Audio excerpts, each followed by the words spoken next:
fair to begin. I mean, if Dan gets in, we certainly can defer to him, but I think we should move along. We get enough people. Just for the, thank you all. I was able to bring everybody in who's attending. Typically, I wouldn't do this, but I think it's fair to have good FaceTime with people. And if you get out of hand, I certainly can expel you or make your video go away. So be careful what you wish for. It's all yours, Ed. All right, well, we'll call the meeting to order and welcome everybody to the last meeting of 2021. And I'll take over here until our chair, Dan Dockery, does show up, even though he was going to sort of turn the meeting over to me for the majority of it anyway.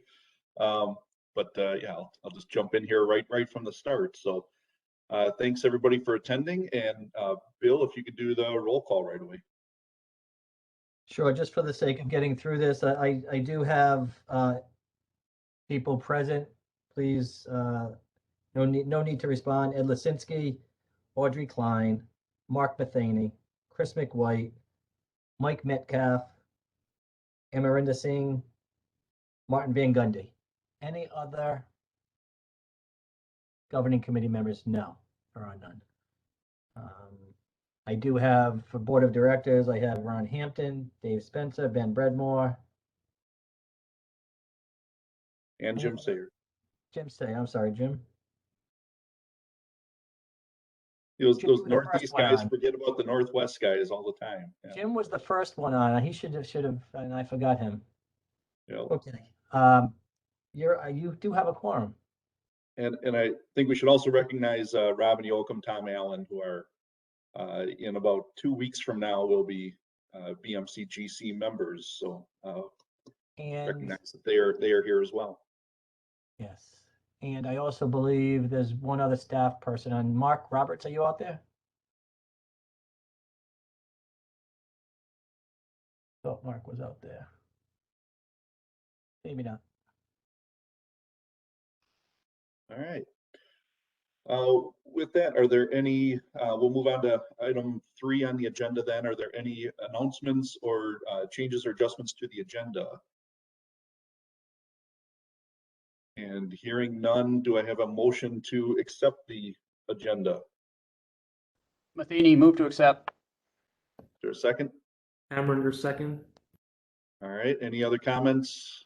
All those in favor of accepting the agenda, say aye. Aye. Aye. Aye. Any opposed? Aye. And we'll accept the agenda. And then Bill sent out, did you send out the October 20th meeting minutes? No, I've not had those done yet. My bad. Right. So we'll hold that item for the next meeting then. Moving on to item 5 on the agenda, the annual report. We did get that in. Actually, the one that Bill sent out, I think, was not the right one. I just caught it about an hour before the meeting, and I kind of asked him about that. So we'll get everybody the correct annual report, but we did get that filed. I'm not sure, was that accepted by the board? Did that already go to them, Bill? I believe it was. Yeah, you could ask our Randy Metz is not on, is he? Randy is our liaison at this point. Bill? I believe it was. We have a couple of board members on. I'm sure they can talk to that. Yeah, Ed, Bill, this is Ron Hampton from Kentucky. Yep. First off, Randy Metz is the caller that we're on. He says he can hear us, but he doesn't think we can hear him. And so he sent me an email back, but it was accepted. The report was accepted. All right. Yeah, and I also turned in my end of the year report as the former liaison. Yep, and thanks for that, Ron. Thanks for all your work the last couple of years as our liaison. Yeah, and actually I was going to turn it over to Randy to get a board of directors report kind of early on here, but yeah, if we can't hear him, Ron, did you want to take a quick stab at a board of directors liaison report for us? Anything to report from the board meeting last week? Sure, real quick. Like I said, I've got to leave here in a few minutes for another meeting, and there's other directors on here that can fill in what I forget. But we had a very productive meeting. The budget was approved. There were some items in there that will affect the GC, and I think it's going to be in a favorable way. We do plan on having 2 in-person meetings in the future for the BMC. That had been discussed on whether one of them would be a hybrid or just a virtual. So we got that through. Your report was accepted. I turned in my final report. We did the budget. That's primarily what the meeting was about. We also discussed various options coming up with the strategic plan for 2025. And we had some further discussion on some of those items. We had a wonderful speaker the second day for our member workshop, retired Marine Corps General Tony Zini, who was just an exceptional person to listen to. He's had 40 years in the Corps, and he served on numerous board of directors of different companies and been CEO of many companies, and just a vast knowledge of expertise, not just from a military standpoint, but from a business standpoint. And we all know we are a business. Anyways, I'll turn the rest of it over to the rest of them. I will ask that you all pray for Kentucky and the other states affected. I had a meeting with, or a call meeting with my boss today, my first day back, and we've got our work cut out for us in that end. Now that's not close to me. That's at the southwestern end of the state. I'm in the northeast, and but we have confirmation of at least 30 different counties that were affected by high winds and tornadoes, and of course the worst being Graves County, and then Dawson Springs and Warren County, which has Bowling Green in it. After that, they're saying there's 800 telephone poles that they're going to have to set. These people aren't going to have power for a long time. They don't have water. We're making arrangements. You know, she even said that that Mayfield doesn't have a hospital now. The hospital's gone. So we're working on emergency arrangements for some type of a tent thing just for minor hospital issues for emergency. The state does have a plan. They're working on it. And we expect that we're going to be spending a lot of time in that end of the state. A lot of our jurisdictions down there do have a local, which will be very helpful, but some of them do not. Mayfield does not. So our state inspectors, it'll be similar to the way we had to do in Morgan County in the city of West Liberty in 2012. That was my territory at the time, and it was a challenge, but we made it through it. Took us about 5 years to totally rebuild everything that would be rebuilt.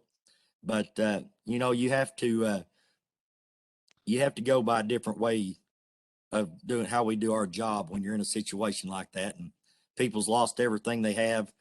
And it's just very traumatic. And I've seen it firsthand.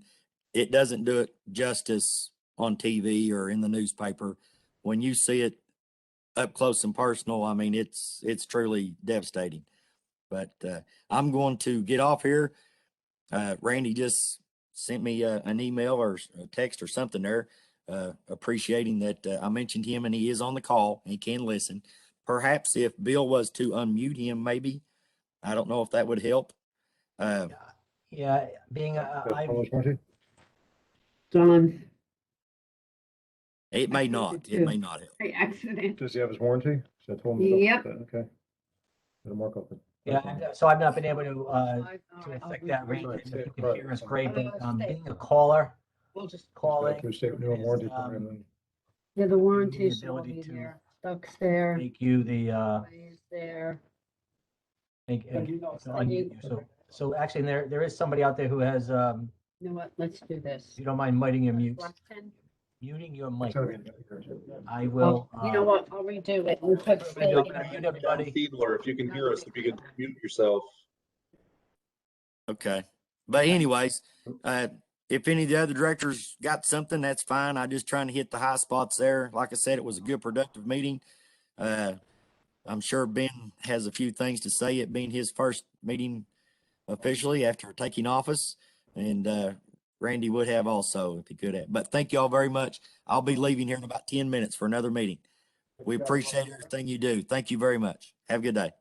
And thanks so much for that update on that, Ron. Yeah, and you know, I think everybody here is sending out their prayers to you and everybody else down there in Kentucky and the other states that were affected by that. So, are there any other board members, real quick? I do see Mike Boso did jump in, but were there any other board members who had any other updates from last week? And hearing none, Dan Dockery actually did, looks like he's here. Dan, we kind of started without you. Absolutely okay. I've had a dickens of a time getting on. I think most of it has to do, again, first time I've used WebEx with this new Windows system, and it is a mess, an absolute mess. I think last time we had a meeting, we did it through Teams, and I had just went to the Windows 11, and Benjamin Bredmore sent me a note that said, "Fool, you should not have done that, should you?" Anyway, in WebEx, it's a mess too. As I do recall, the paperclip was a nice image throughout the meeting, though. It was, and I bought some new paper clips. I'm sorry that I haven't got on display back there, but Ed, thanks for getting us started and taking over. Tell me, so I guess we're still in #1, right? No, we're actually down on, that was just our annual business or our annual report down under old business is where we're at, but. Okay, great. Go ahead. I'm good. So yeah, moving on then to the ICC Performance Code Roundtable, and Mark Matheny, do you want to take that one? Yeah, absolutely.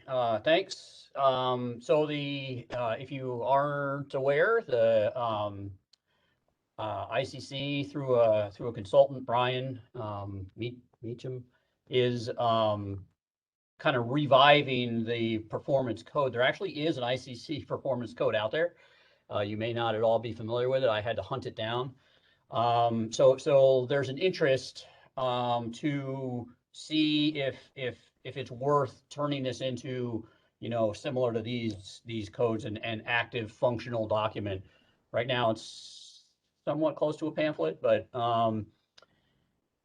so ultimately what's happened is Brian's put together a variety of roundtables for like separate industry professionals, right? And basically there's about 10 different groups that he I don't know. associated. I think my These are, computer's changed. these are engineering experts, these are structural engineers, designers, architects, developers, property owners, building owners, building officials, fire officials, and all that. And so separately, he's having a round table with each one of those.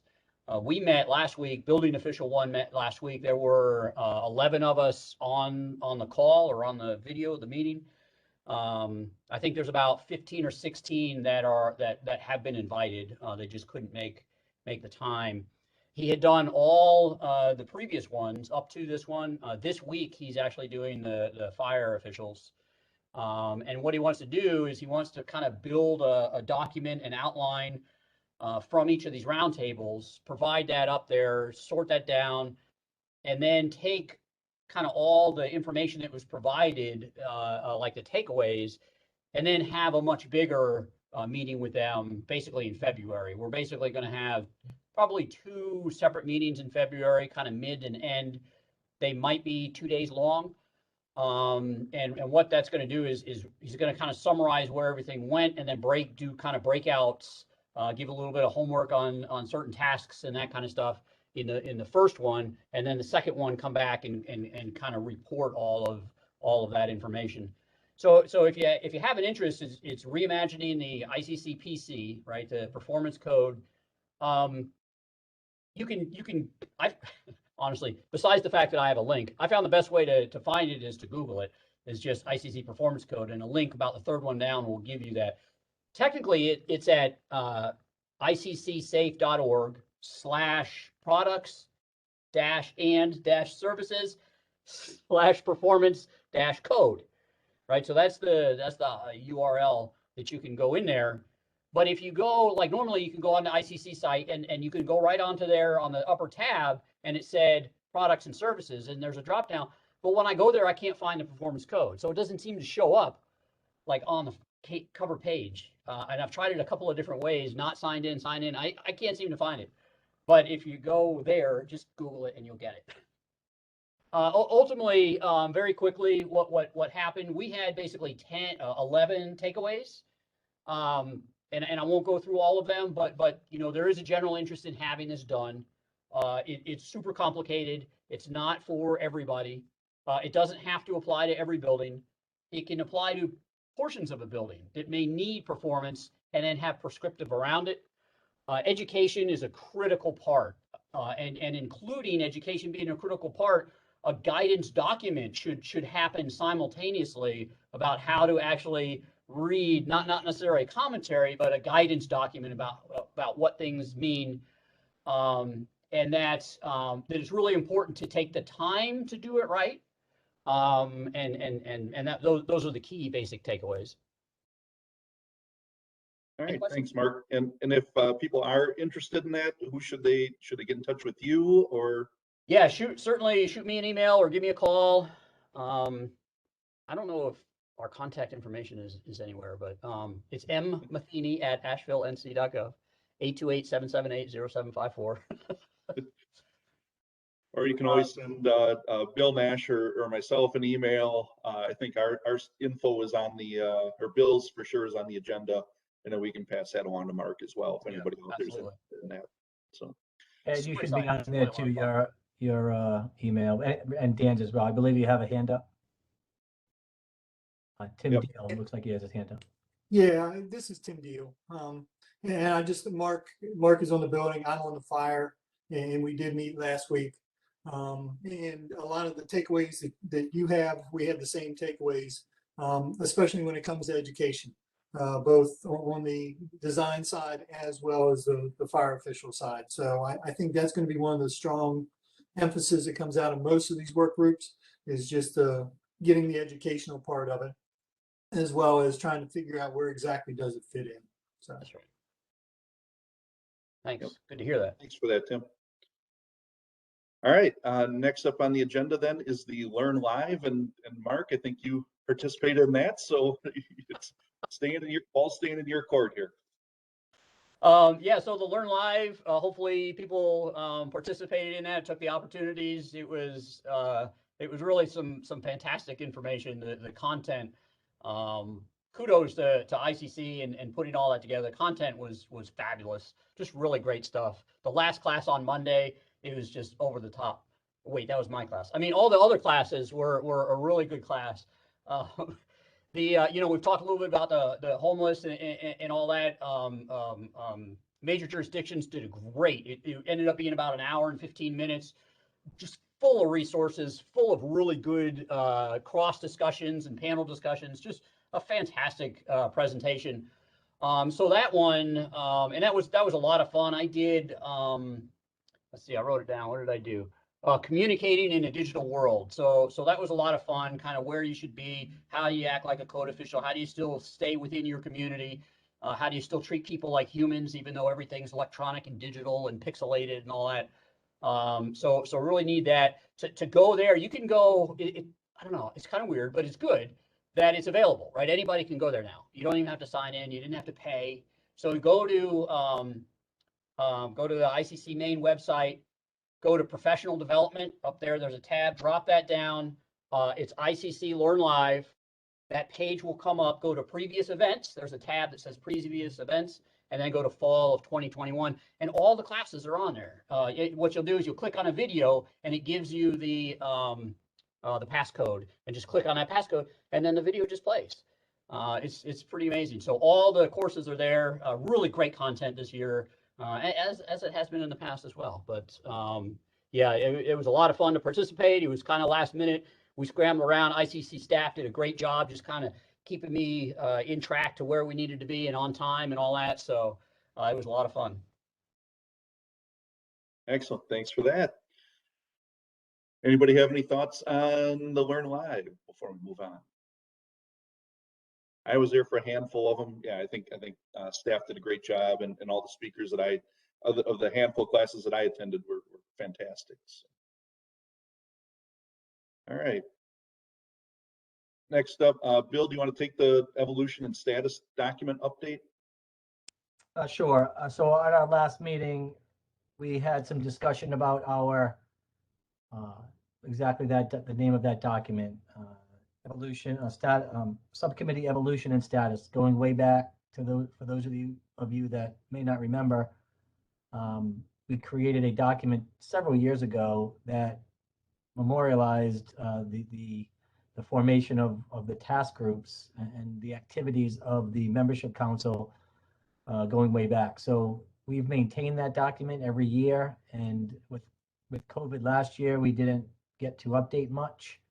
But going into next year, Ed, as the chair, is looking to, and I, as staff, is looking to update this document, which would necessitate the chairs of each committee or subcommittee, or frankly, members, anybody that was a member of that committee, to provide a summary, a one paragraph or several sentence summary of the activity of those subcommittees over the past year or 2 years with COVID. So I'll just leave it at that for now. Coming up at one of the next items, we'll talk about the subcommittee reports, final reports, and then moving forward into the 2022 year. But I would just like to make an impression upon the current governing committee members that you revisit your notes and maybe send me and Ed a summary of the activities you believe occurred within your subcommittee over the past year or two, so we can update that document and keep it whole. Thanks, Bill. Yeah, and with that too, that would also be a really good time to make sure to update the continuity and outreach matrix as well. If you haven't done that, I'll throw in my last plug for CNO before we turn that over to a new chair for 2022. But yeah, that's a good point, Ed. The matrix is out there as well, and that's another document that requires, frankly, a little bit more updating than what I just asked for under the status document. So yep. I think we're going to find there'll be more of a push next year for our governing committee members to be active and provide some more of those updates and matrix reporting as a priority. So we'll talk more about that shortly. Yep. And that leads into our subcommittee discussion with final reports for 2021, which is similar to the evolution document, but a little bit different though. Bill, do you want to touch on that again? The final reports? Yep, yeah, the final reports for the subcommittees. Yeah, no, I think this was just, the idea was to give people an opportunity who, the chairs, so Ed, you would be a chair of the CNO, and then Mark of the BBPI, and Steve Nordhughes is not on the call today, but I guess at this point open it to members of those committees to see if there's any final comments. I think you're going to find much change going forward, or at least a little bit of change to maybe be a little more efficient and effective with our subcommittees, and Ed will explain that shortly. But I think this point in the meeting, we wanted to give kind of a closeout, what final thoughts, final discussion on what may or may not have happened with the subcommittees last year. Yep. And I apologize. Yeah, I thought we were looking for written final reports here, but more of a. While you're on that subject, I'll take a written final report, but not necessary. And that would kind of tie into the same idea of status. Evolution status document. Yeah. So with that, we don't have, I don't believe Steve Nordhughes is on the call. Does anybody from the Raise the Profile Committee have any updates on anything? I'm not sure that subcommittee met lately, but if anybody has any updates. All right, not hearing anyone. Mark, do you want to give a kind of an update on CBBPI? Yeah, absolutely. Yeah, so we, the COVID is everything. So with CBBPI, we had a very slow momentum, but we also got some good things accomplished. My regret is that what was getting accomplished wasn't really spread subcommittee wide, right? We would have a couple of emails on that, but when working closely with Mike Baus with IAS and getting that electronic document up and running, which it is, and it's still kind of in its early phase or phases. I don't know, in its early life. But that best practices document is really going to turn into something fantastic. The potential there is in so many places. And still we kind of built around and glad to share these with who takes the transition, and they can certainly continue with that, or they can make it better, which I'm sure there's a lot of room for. For each of the basically task groups within the CBBPI, I've built basically a spreadsheet of kind of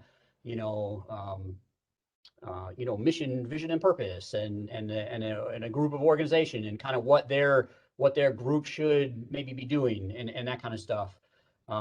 Especially for the innovation and recognizing innovation. So there's a lot of documents out there that I think once again have a lot of potential to move forward, but however anybody wants to do it. And one thing that I really regret I couldn't promote more was this beautiful document that I actually had on my Learn Live right here. And I have to give, I know it's hard to read, so we'll come in on a minute. So it has all of our stuff on there. This was a brainchild of Audrey. After one of our meetings, we had talked, it might have even been a GC meeting, but we had kind of talked about the different pieces, right? And how marketing is important, and how social media is important, and how all the pieces, need to work together. But those aren't just in the subcommittees, they're in each of the 3 subcommittees, and they're in the whole membership council as a whole, right? And so we got done with that, and she touched base and said, hey, this looks like, this kind of all flows together, and they're interconnected, and they relate to each other. And so she works created a rough idea. Then she had a graphics designer kind of put it together, and it's amazing. It's a beautiful looking thing, and it's an infographic. So I love infographics.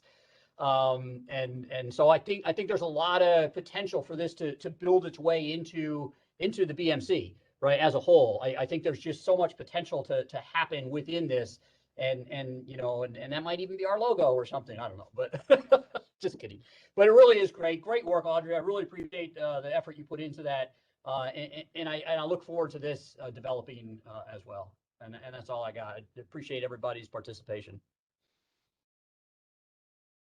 Oh, that's awesome. Yeah, we should get that scanned and sent around. Audrey, any comments on that document there?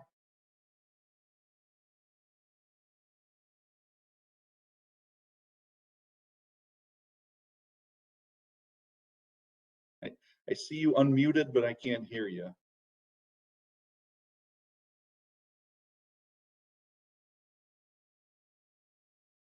Is anybody hearing Audrey? No. No. No. All right. Well, sorry, Audrey. We'll come back to you then at another time here, or maybe later on, or if you want to shoot us an email with kind of how that all came together, that would be great to hear. Continuity and outreach. Kind of like Mark said, it was a year of COVID, so we had a lot of we didn't get a ton of stuff done, but yet when you look back at the end of the year, there still was quite a bit that did get accomplished with continuity and outreach. We did a lot of updates to the matrix. We added a new segment to the matrix where we talked about kind of groups or different membership councils and everything that came together and did collaborative efforts, and there were quite a few of those things with the Learn Live. Global Membership Council did a series of webinars that had a bunch of different other membership councils in there. We did a lot of stuff with the Building Safety Month. There was sustainability did obviously their videos, but then they also held great event with all the different membership councils, just to kind of let the general population, general ICC membership know what the different membership councils do and who they all are. You know, I think everybody kind of did something this year, and I think we all had some great successes, even though we were limited with COVID and everything this year. We really haven't met since the ABM though, and I'm hoping 2022, you know, we're going to get new liaisons from the different membership councils and everything, and both to and from the membership councils. And so I think we'll have some great stuff happening with that, and we'll get into our liaisons in a minute here. But I know we do have some members from some of the other membership councils here, and I'd love to give them just a real brief, you know, maybe a minute or two to kind of give an update on what each of the different membership councils are working on. So Tim Deal, do you want to jump in there on fire service quick? Yeah, I mean, fire service, we actually have our meeting tomorrow. So a lot of what you guys have done with the goals and everything. Our elections are tomorrow.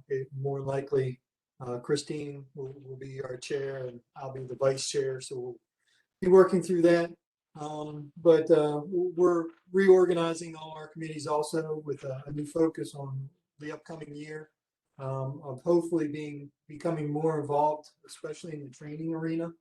We're going to put a big emphasis on trying to get more members into training opportunities and getting those training venues out to all our members. As well as we're looking at our public education piece. That of course is going to be hitting our social media a little bit more, but what topic are they going to hit this year, which is probably going to be WUI. And it's going to be more of a broad base for even the East Coast, because WUI is not well known there, but I think that's where an emphasis is going to be because it's coming. Our emerging, tech trends continues. Our spreadsheet and our connectivity with the FCAC and the other CACs, as far as codes, as well as where those emerging trends go, how do they impact the fire service. That's just going to expand onto the website. So I know those are kind of some of the initiatives that we have coming up through the year. Just got the notification, of course, of the fire service dinner in April in DC. So we'll have attendance of that. And maybe even using that as a mini meeting if possible. But yeah, I think everybody is looking forward to 22 and just starting afresh and being able to maybe do some more hosting and in-person networking. Yep, thanks for that, Tim. Emerging leaders, we do have our new liaison to the emerging leaders group is here, Kevin Gore. Kevin, do you want to give a little update on what you guys are up to? Sure, thanks, Ed. And we also have Allison Cook as the chair, the LMC, and Andre Hine, he's the media past chair. They're both on the call here as well.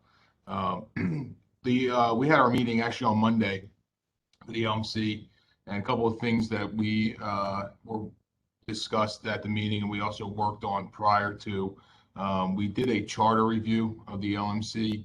We are making some updates to that, which we voted on Monday, and that will be presented to the board for approval.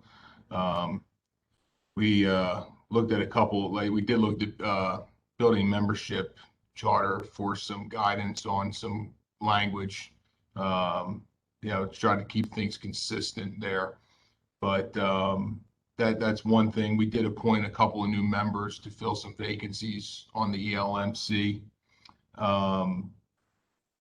Also, we discussed working with Maddie Dominici. The Safety 2.0 update has been a pretty large initiative for ICC with assistance from the ELMC.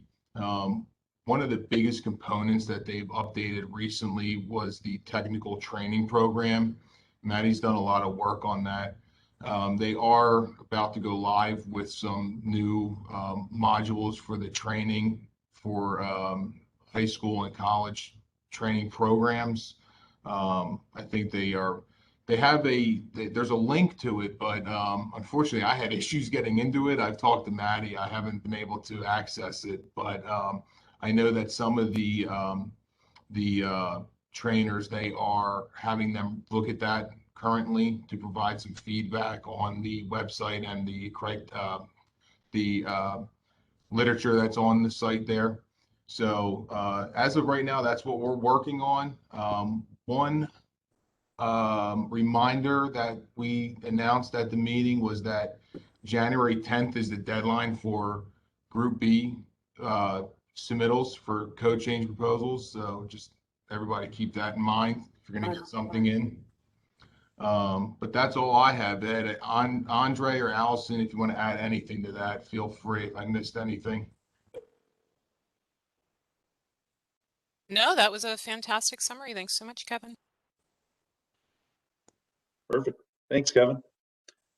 We look forward to your reports all year. So happy to have you here with us this year. Absolutely. Thanks.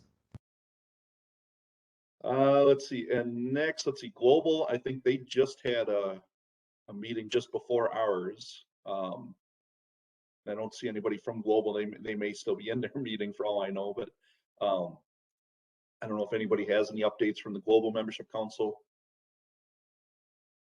Not hearing any. Major jurisdictions, Jim Williamette couldn't make it today. They had a meeting, I think, yesterday, and Jim said he would get me an update, and I hadn't seen that yet. So I don't know if anybody here was on that call yesterday or knows anything from major jurisdictions. Hearing none. PMG, Doug Wise is not here. He was our liaison to that one. I'm not sure if there's anybody from PMG on. Don't recognize anyone. So I'm guessing no update there. Sustainability. I see Dave Walls is here. Dave, do you have any update from sustainability? I did. They had a meeting last Friday. I was on vacation and missed it. But the one key thing is changing, and staff liaison will now be Ryan Coker and Jerica Stacy. And I see Jerica's looks like she's on the call. She can probably give an update as to the latest discussion last Friday. Jerica. Yep. Thanks, Dave. Yeah, thanks. Jerica? Yeah, I was on last Friday's call. We did not have a quorum, so we didn't do any official business, but we did just talk about what we're looking forward to in 2022 and are working on getting our meeting dates set up for that. And hopefully we have a lot of good work in the upcoming year. Awesome. Thanks. And I know Hope Medina did bring it up to me, and I know she mentioned it at the ELMC meeting on Monday as well, but they are looking to do the building safety videos again, building safety month videos again this year. And I think they usually have to have that stuff kind of figured out and scripts written. I think it's in January, I think she said. So Yes. yeah, so Chris McWhite, I know you did those the last couple of years for us, last year or two. You know, if you're interested again in kind of handling that, or if anybody else wants to step up and be a part of that, you know, certainly reach out and we'll, you know, you can reach out to Hope directly, or you can run it through Bill and I, and we'll get you hooked up there. And those videos are always very popular. You know, a great thing that they do, and they like to get all the other membership councils involved in it. So we'd love to have you know, a BMC video as well this year. Ed, this is Matt. If you don't assist Hope, she will track you down like a bloodhound and get you to volunteer. So I would highly encourage everybody on this call to reach out to Hope, because she'll convince you to do it otherwise. She's pretty adamant. She's been a great resource for those of us on the Sustainability Membership Council, and kind of put us on the map with social media and the videos that you mentioned. So hats off to her. Yep. Yeah, she's probably a little bit like me, who grew up watching PBS and the Bloodhound Gang. We took that stuff seriously. Yep, exactly. All right, so thanks everybody for those reports. Move into next on our agenda here is the Governing Committee Subcommittee assignments for 2022.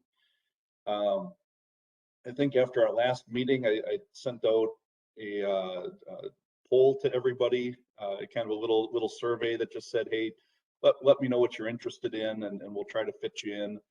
What I want to do for 2022, in the past, we had our liaisons to each of the different membership councils, and then we had our chairs for the Raise the Profile and CBBPI, and then we kind of also added everybody, even if you were a liaison, we put everybody into one of those couple categories, and I think everybody was kind of getting a little bit spread thin. And so Bill and Dan and Mark and I, we've been talking as we get prepared for 2022, and what we thought might be best is we'll just give everybody one assignment, so everybody's responsible for one thing. And if you choose to do something else, if you want to be a part of Raise the Profile or community building best practices and innovation, if you want to be a part of one of those subcommittees as well, you're more than welcome to join those. But what we really want to do is just make sure everybody has one job and at least one main priority and one main responsibility for the year. So with that, we do have I'll announce these, but I'll also shoot out an email afterwards, because I know a few people couldn't make it here, or you may forget what I assigned you to. So Raise the Profile for next year. That's going to be chaired by Martin Van Gundy. So congratulations, Martin, on your new role there. And then vice chair for that, we're going to go with Amrinder Singh. And then on the committee, we're going to assign Mike Metcalf and Steve Nordhughes. So that's going to be the Raise the Profile, assigned Raise the Profile group. And Martin, I see you unmuted. Did you want to say something there? Oh, I just wanted to thank you for the selection. I look forward to serving. Don't thank me yet. You don't know what the hell you're in for. So I'm up for a challenge. Thank you. There you go. Yep. He's going to resign. His first duty is to resign as chair when he spoke up. But no, welcome, Martin. I'm glad to have you. That's what I was worried about. I know it. Him saying no, I can't do it. But no, yeah, I think that's going to be in excellent hands moving forward, and we're expecting big things out of you, Martin. So again, yeah, be ready. Well, you gave me a great partner too. I look forward to serving with Amrinder. Yep, yeah, and Amrinder too. Yep, definitely looking for great things out of you guys. The community best practices and community building best practices and innovation. Our chair there is going to be Chris McWhite. So congratulations, Chris. Too late, can't get out of that one. And vice chair, we'll have Audrey Klein for that. And then on that committee is going to be Dan Dockery, just as a committee member, but I think Dan's going to be doing a few other things too. So it's not like it's like he's just going to be sitting there on the committee not doing too much. But Chris and Audrey, I think you guys are going to be a great pair running that group together.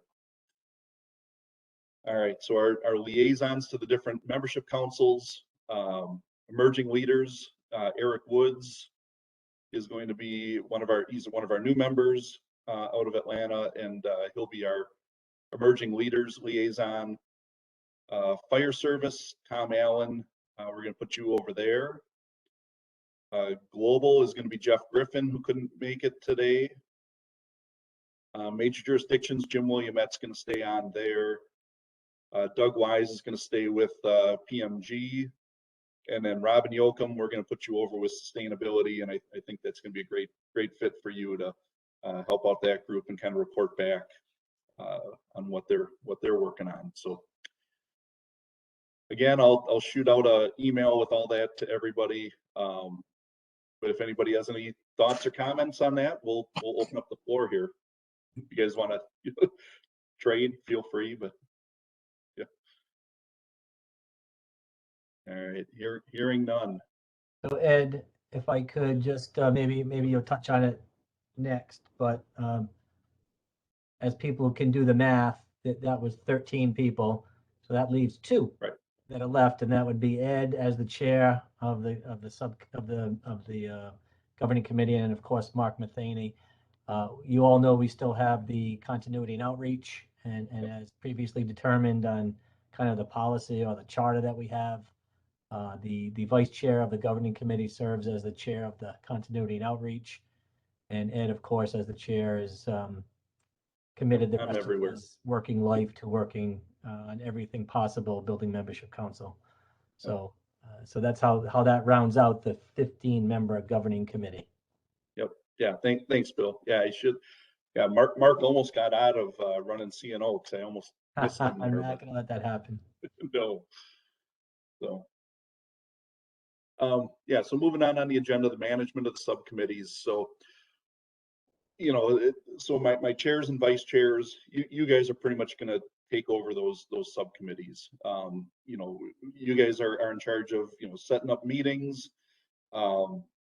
setting your own roster. We're not going to go through and necessarily have formal rosters that necessarily need a quorum and everything. I think it's just sort of a if you guys find people that are interested in doing what you're working on.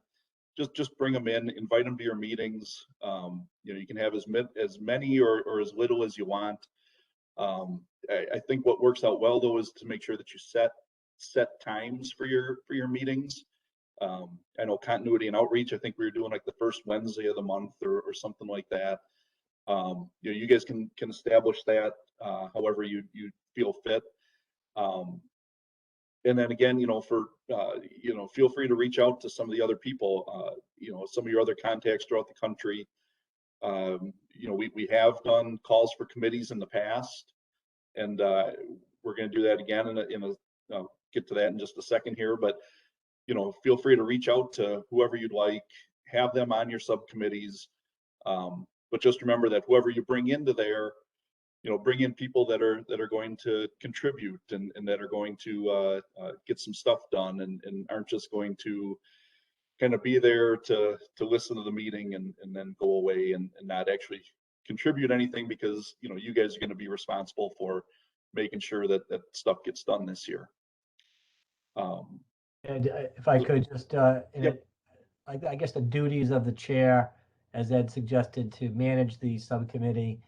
There will be some staff assistance, and I'm hoping to Yep. have some help from staff. I think we'll be able to affect that come January, to have additional staff help for the 2 subcommittees at least, to assist in scheduling meetings and getting work done. But as far as the membership, like Ed suggested, that would be on you to manage that and keep list of it, of course. And you'll find people that there may be other governing committee members that like to serve. That's as Ed said earlier, something is okay, but we're trying to focus individual people on one responsibility, one duty. So the chairs will do that in addition to maintaining the matrix, maintaining just the organization, and maybe looking at the charter or the mission of each subcommittee. That's something we're going to talk about shortly on another item. But yeah, so you chair people who have volunteered to be chairs, speak now or forever hold your peace. You can't quit. You're in for life. No, but I think Yep. that's a good responsibility for our chair people to take some leadership and work with a staff person to get the work you need done, and then report back to the governing committee as we typically do. Yep. Thanks for that, Bill. And yeah, for the chairs as well, just so you know, we will do a monthly kind of leadership or subcommittee call, just with the chairs of the subcommittees. Mark and I and Bill, we'll all kind of get together and just make sure things are going on track, once a month or so. So with that, yeah, we will do a call for subcommittee membership. Now and that's going out to the non-PC members. That is something that's out always on the BMC website. we always have that little link on there for, if you want to join one of our subcommittees, click here. But I think, Bill, we talked about, we should be able to send out an email to all the non-GC BMC members and kind of invite them to join again. Is that possible? Yeah, I mean that, like you said, that call for subcommittees is an ongoing call. It's not. Right. So it's a rolling call, if you will. So, and we do get hits on it throughout the year. And what happens when they register to be on the subcommittee, that gets forwarded to the chair, and then it would be upon the chair to start the ball and bring that person in and get them acclimated to the work that you do for the subcommittee. So we will get some hits there, and I think, we should put that out to as a general email blast to existing people who have registered to be on the building membership council and give them an opportunity. But I think most people that are engaged and involved by now, certainly that are plugged into what we do, are aware of it and have already reached out. There are some names that are already floating out there that will likely be joining the committees soon. But again, that's up to the chairs to work with them on that. So more to be had when we have our leadership call with the chairs of each committee. Yep. So, yep. Thanks, Bill. And yeah, just another quick note. Like Bill said, when people do sign up to be on the building membership council, they get asked, would you like to serve on one of our subcommittees? And if they hit yes on one of those, definitely reach out to those people right away, because they're new, they're fresh, they're eager, they're here, willing to work. So let's jump on them right away and get them going. So, all right. Now that we have our standard subcommittees and liaisons all figured out, one other thing that we definitely want to look at here in 2022 is our bylaws and charter and policy reviews. I want to put together a new task group, and it would just be a task group, not a subcommittee, because this is just a specific task that we need done. To review our bylaws, our charter, some of our policies. I think Bill included some of that on the email for this meeting. And kind of take a look at those. One of the things that's actually in our bylaws is that, or in our charter, is that we are supposed to be reviewing that every year to make sure that it's up to date and accurate, and it still follows. We're still doing what our charter says that we should be doing, and focusing on those items. So want to put together, like I said, a 3-person task group. I'd like one person who's probably in their second term on the BMC here, somebody that's on their first term on the BMC, and then the third person can sort of be a floater, I guess. But I don't want to know now if you're interested or not. We'll kind of do that. I don't want to put anybody on the spot or anything like that. If you can, probably within the next week and a half or so, sometime before Christmas, maybe we'll put that. Christmas is sort of our deadline for it. Just shoot Bill and I an email if you're interested, and let us know if you're willing to serve on that. What I'd like for that task group to do, though, is to come up with, like I said, I kind of want to get through this quickly, and kind of not to rush through it, but let's get through this quickly. Let's try to get make sure that we're doing what it says, and and try to get some of this stuff into place before our elections and stuff for next year, because some of the things our election process is one of those policies in there. So what I would really like to have this task group do is to have at least a preliminary report put together in time for our March meeting, which would be a live in-person one in Rochester at the end of March. So this is going to be sort of a quick, get some people into there, really start looking at this stuff, analyzing it, hammering things out. And with that too, The emerging leaders, they just looked at their bylaws. They just did some updates, as Kevin mentioned earlier. So I would encourage, whoever that task group ends up being, reach out to Andre and Kevin or Allison with emerging leaders and kind of talk to them about what they looked at and what they just updated. I know Dan Dockery has done some work on the membership portion of it and who can be a member of the BMC GC. So I think reach out to Dan and kind of look at some of the things that he's put together. Really ultimately just go through the whole entire thing line by line and just make sure, as we get into COVID here, when this was written, it was pre-COVID. This was 11 years ago that charter was originally written.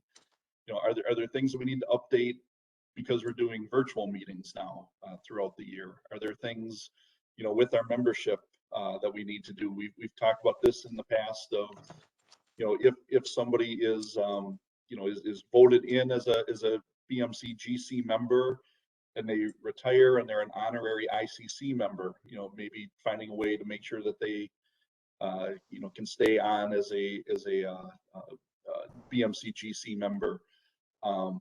Maybe opening it up to other non-building officials to be part of the group. So the emerging leaders, they just added a secretary position in addition to, they'll have the chair, the vice chair, and they added in a secretary, which I believe the Sustainability Council also has. So, there might be some things like that we want to explore. I'm really kind of leaving it up to that task group. Take a look at the whole thing, take a look at the other membership councils, take a look at the ICC board of directors, take a look at even your state and local chapters, see if there's things in those bylaws that we might want to bring in, and just kind of, see what recommendations you guys have for it. So I'm really hoping that we get, a few really good quality people here that can spend, a couple months, really dive into these, into our bylaws and our policies and come up with some great suggestions for us to take a look at. Bill, did I miss anything? Do you have anything to add on that? It looks like you're shaking your head, so. No, you're good. Other than once that task group is established, we'll have some working documents for them to make some changes in a Word format with comments and all that happy editing stuff that we can do with documents. So yeah, we'll prepare those once that happens. Yep. And that's why I wanted to do this after, we kind of went through the subcommittee assignments, so everybody kind of has an idea of, what their workload might be for next year. So, definitely take that into account before you volunteer to be on this task group. But again, I don't want this one to drag out throughout the whole year. By March, I want a preliminary, report done of, here's some changes, at least of what we're thinking about. And hopefully by the summer, we've kind of got this all done and put to bed, and we can give that to the board of directors for their review. So. And I might suggest a separate email to governing committee members, both current, and there's 4 that are new, although I think 2 of them are with us today, just to give them an opportunity to potentially put their interest in. Yep, definitely. And I see, emerging leaders have a few comments in the chat there too. So thanks to Allison and Kevin, for, I sat in on that emerging leaders call on Monday, and I think some of the things that they were just looking at, I think would be great to bring into our charter as well. So, anybody have any thoughts or comments on that before we move on? All right, hearing none. I'm sorry, Ed. Oh, this is Allison Cook. I don't know if it's helpful because we borrowed language that you had about the non-participation that was wonderful. I don't know if it's helpful as part of the continuity that's been happening, if that's an item that maybe all of us across the membership councils might want to work together and say, like, some of these things are language that maybe is appropriate, maybe isn't appropriate across all of them, but it might be a nice coordination for, some shared pieces or shared language across there. I know that's a bigger thing, and maybe that's something we come back later, but I appreciate your approval or support of the secretary position with ours, and maybe it's something you all will borrow, so maybe it's a great opportunity for all the membership councils to kind of borrow from each other. Yeah, and that's a great point. Yeah, after this may be something then that comes up at a C&O meeting, you know, where everybody maybe looks at all of their charters, and yeah, maybe, you know, some of the administrative sections up front, you know, are consistent throughout all the different you know, membership councils, and you know, somewhere in there, just, you know, there's a couple different tweaks for emerging leaders as their, you know, little tweaks to it, and building has their tweaks, and fire service has their tweaks, but at least the you know, the basic language of it, the administrative type sections of it are consistent throughout. I think that would be a great idea, and I'd love to see that work through. So yeah, thanks for that, Allison. All right. New business. 2022 Governing Committee meeting changes and agendas. So yeah, my style is a little bit different from Dan. No offense, Dan. You know, but I am a little bit more direct, I think, to the point, and things like that. So I think you'll start to notice that our agendas are going to get a little bit different. I'm going to do a few things with those. You know, I'd like to have timed agendas so that we don't get off subject too much. You know, so we're going to put, you know, some time frames to each of the different subject items in there, just to keep us on track and on task, and make sure that we finish up these meetings on time. We also, if the Building Membership Council GC, the Governing Committee, if you guys want something on the agendas, just let me know, let Bill and I know at least 10 days before the meeting. And again, you know, I'll shoot this all out in an email as well, so everybody kind of has it. But at least 10 days before the meeting, just send us something and say, hey, you know, I'd like to discuss this on the agenda, and we'll get that on there. I think we've kind of been using members' time to bring up topics ourselves at times, and you know, that doesn't seem like the most appropriate place for it. You know, everybody kind of knows when our meetings are coming up, and you know, if you have a topic for it, we should be able to bring that up beforehand. So at least 10 days before that meeting, you know, just shoot Bill and I an email, or give us a call, and we'll put something on the agenda for you, and give you the floor to talk about whatever you'd like. With that, you know, like I said, the members' time, we have to get back to the members' time being for the members, not necessarily for the GC. So you know, members' time, anybody here that's not on the GC, that's your time to bring up topics that are interested, you know, that you're interested in, or relevant to you, that you want to make us aware of.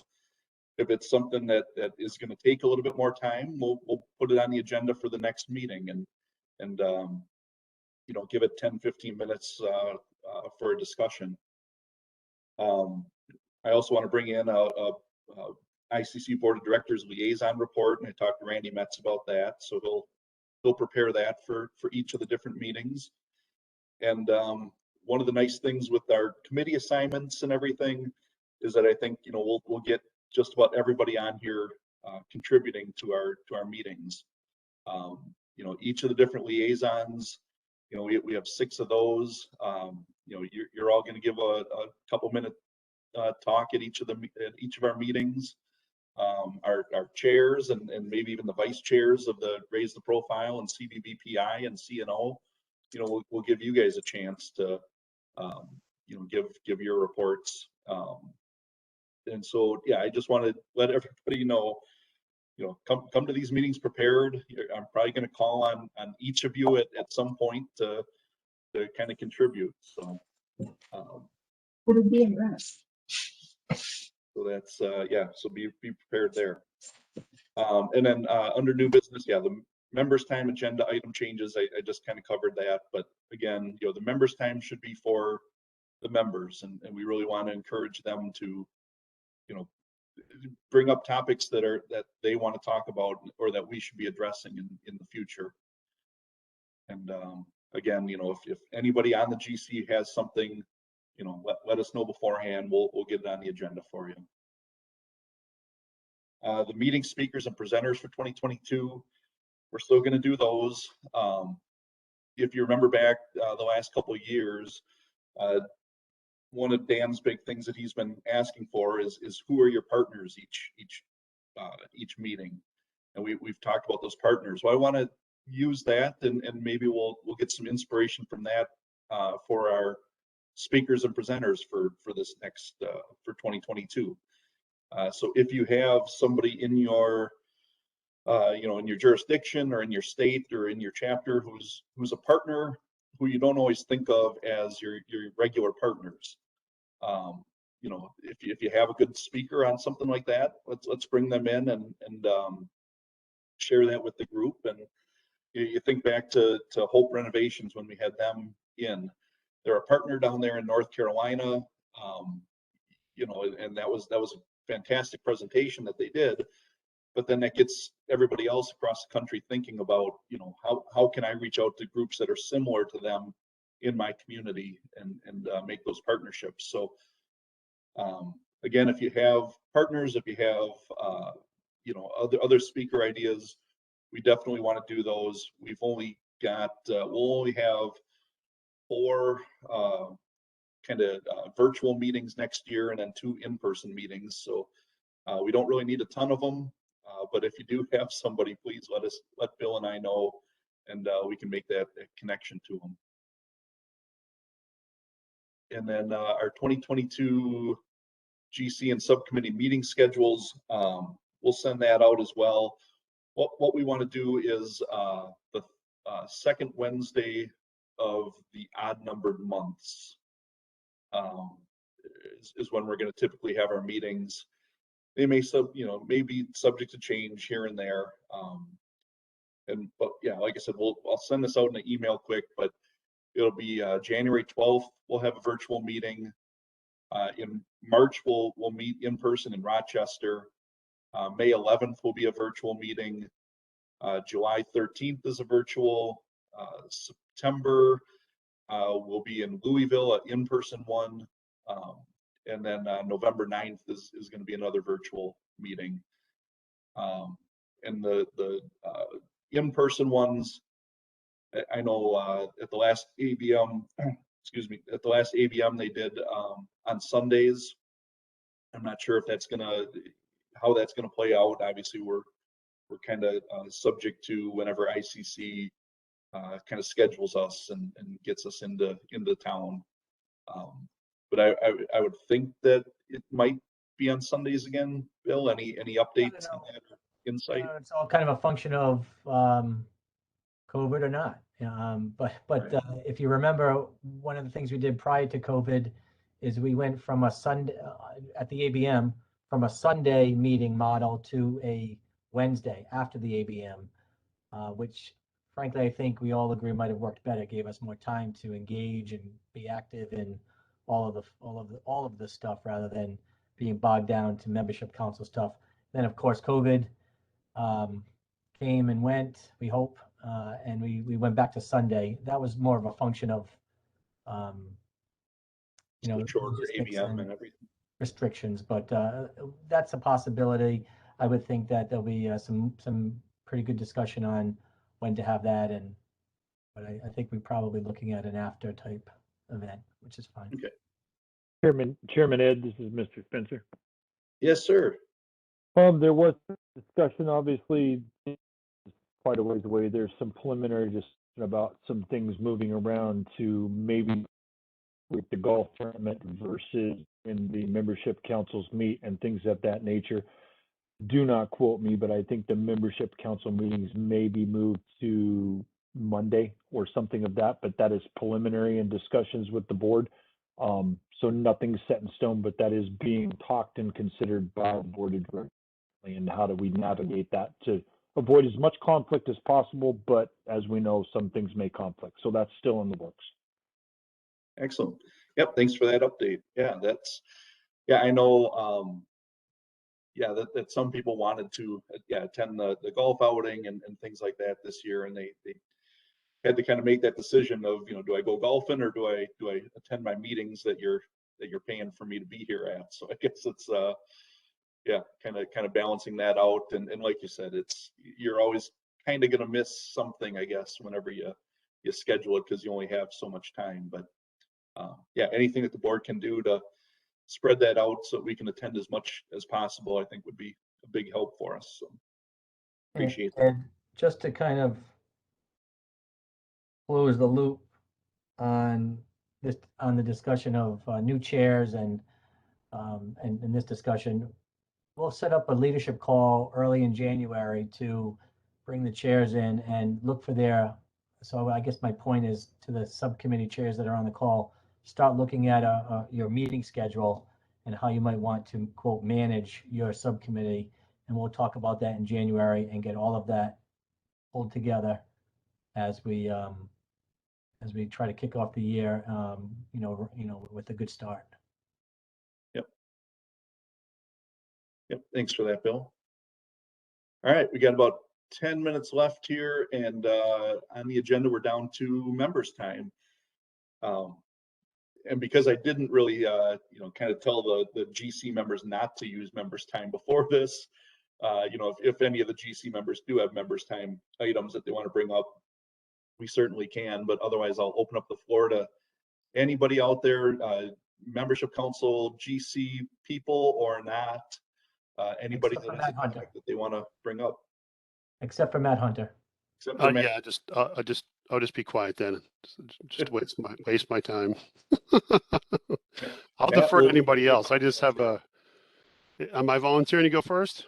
Yep, you're up, Matt. Thank you, Mr. Chair. I appreciate the time. Bill, it's always nice to see all of my old friends, new and old friends on the call. Sorry, it's not in person. I had the pleasure of speaking with Robin at a call. ICC staff, Chris Stenger, set up with us. I serve on the CEFCAC and Sustainability Membership Council, but this is a CEFCAC work group that we had started based upon the feedback we were getting from folks in the field and in industry, code officials, about how complex the residential energy code has become. And we had some yeoman's work done by Dwayne Johnlam, and even Dwayne, thinking about how things are going with the digital era, thinking about all the superfluous stuff we have in multiple places in terms of the energy code, how the energy code really down to brass tacks should be a prescriptive code. Don't worry, we're not changing, the ERI path or any performance path, but really just getting the data sets that are out there, DOE and other statistics that are showing us time and time again that enforcement, compliance of the energy code are difficult at best. Some municipalities, some regions do it better than others. But as a whole, there's some things really, really wanting in terms of compliance and enforcement with the energy code. Obviously single family homes make up the lion's share. There's other things that are going to have some overlap there as well. But what can we do from the SEPCAC point of view for a code change to kind of streamline simple layman's terms? I know we're all code geeks here, but the people that are on the ground doing insulation and energy work might not necessarily be as knowledgeable as us. So they're basically format changes and moving content that like the county tables, for example. I mean, how many times does that show up? Chapter 11, it's in the commercial side, it's in the residential side, that sort of thing. Just trying to get a format that's the most user-friendly possible for the residential provisions of the energy code. And the feedback we got from this work group was that we need to get more feedback. We need to get more feedback from major jurisdictions. Does this have legs? Is this just where are we beating a dead horse here? Is this going to get shot down to flames at the code hearings? So before we put any more effort into it, I just really would appreciate feedback. And Ed and Bill, it doesn't have to be online. It doesn't have to be right now. I don't want to take any more of your time, but I will post my email and contact information in the chat window. And I'd love to hear from everybody. If you want to have a powwow later on another meeting and give us some comments, officially from the BMC, that would be wonderful. If there's consensus there, but just feedback from everybody, whether this effort does indeed have legs, and we should take it up the flagpole, because eventually, when we're talking format changes, this will eventually go to the ICC Board of Directors as well, and we just want consensus from membership and the stakeholders to really kind of just get this as simple as possible. So regardless of what version you're on, if you have a format that's easy to understand, easy to comply with, you're going to get better compliance, better, enforcement gets easier for us as code officials. And, the net sum is that energy efficiency increases. So that's what we're hoping for. So we really appreciate any feedback you could provide us to the SEFCAP work group on this particular issue. Thank you. Yeah, thanks for that, Matt. Allison, you got your hand up? Oh, Matt, have you reached out to John or any of the folks on the energy standards process? Because I think that's running on a different cycle than the rest of the, the code change codes, since it's a standard now. Right. We have not. I think that's certainly a stone we want to flip over and talk to them. Chris Stenger from ICC mentioned that Joan O'Neill and staff are doing a whole bunch of revisions to the online code. So this may very well kind of move forward in tandem, two ships passing the night kind of thing, at what they're trying to do just to get the code more readable, from a handheld device. We're not logging, hopefully none of us are logging code books out to the field anymore. We have our digital devices that we can carry with us, but just the efforts that staff is doing and Joan O'Neill's folks are doing might very well segue into this effort to simplify the residential provisions of the code. So if you want to hit me up in chat, like I said, I'm going to put my contact info in the email in the email and the info in the chat. I'd appreciate any suggestions. I'll gladly reach out to any stakeholders you think it's worthwhile to loop in. I appreciate the insight. Paul, I see you threw something into the chat. Did you want to talk about that real quick? You're usually not shy. Wait a minute. No, I have seen the document Matt's folks have prepared, and it is really helpful. I did, as I said in the chat, I think it does hit the nail on the head.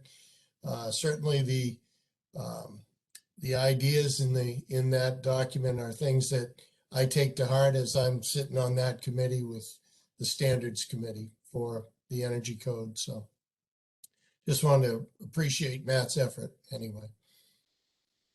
Thanks, Paul. Tell him that. And, It's and I'll painful. second that Yes. too, Ed.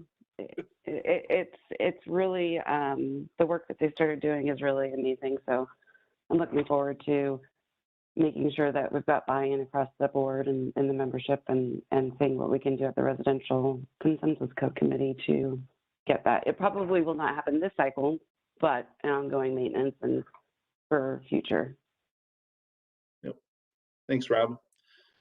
And really, anybody else have any? Oh, what was that, Matt? And really, Ed, we're looking for a really dedicated type of draft horse mule type person who loves work.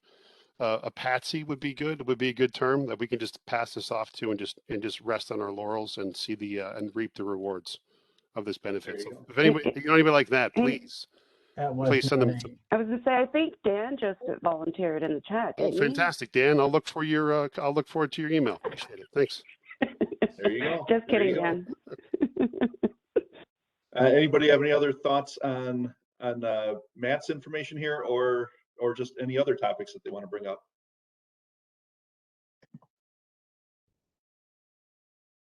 All right, hearing none. And Matt did put his contact info in the chat there. Also, if you lose it or you still want to get in touch with them, you can reach out to me, and I kind of know where to find them as well. And so with that,